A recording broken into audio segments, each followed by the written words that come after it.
Emma was never the kind of woman who yelled. She had patience stitched into her soul, a calmness that soothed even the most chaotic situations. But that night, everything changed. It started with a phone call. "Your husband has been in an accident," said the voice on the other end. Her heart stopped. What happened? He's fine. He just wasn't alone. That one sentence burned deeper than fire. Emma's husband, Jared, was a well-respected architect. Charming, successful, always busy, but never too busy to text good night or love you. Or so she thought. When Emma arrived at the hospital, her worst nightmare unfolded in front of her. There he was, lying in a hospital bed with a sprained wrist and minor bruises. And next to him, holding his hand, was a woman in her 20s, crying like she had every right to be there. "I'm his wife," Emma said coldly. The girl stepped back, embarrassed, lips trembling. Jared looked like he'd seen a ghost. "Emma, I can explain." But she didn't want an explanation. Not right then.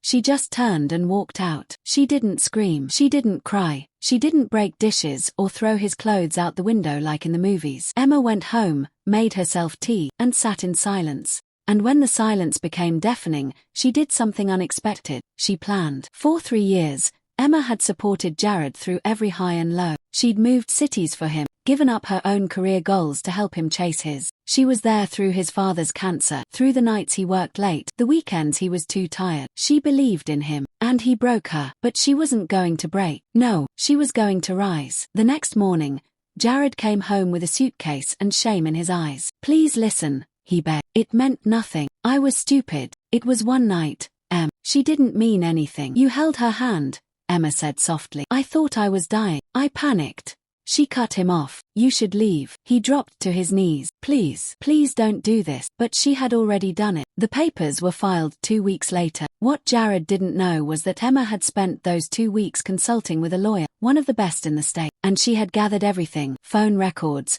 credit card statements, photos, messages. She made sure she had the upper hand. Jared lost the house, a significant chunk of his savings, and even custody of their dog, Bruno, who never left Emma's side. But that wasn't the revenge. That was just justice. The real revenge came a year later. Emma, now free and glowing, had started her own interior design business. She used the contacts she'd made during Jared's projects, clients she had once charmed with her kindness. She was no longer the architect's wife. She was her own boss. And business was booming. One day, Jared walked into a corporate office to pitch a major project, one that could save his flailing company. The moment he entered the conference room, his jaw dropped.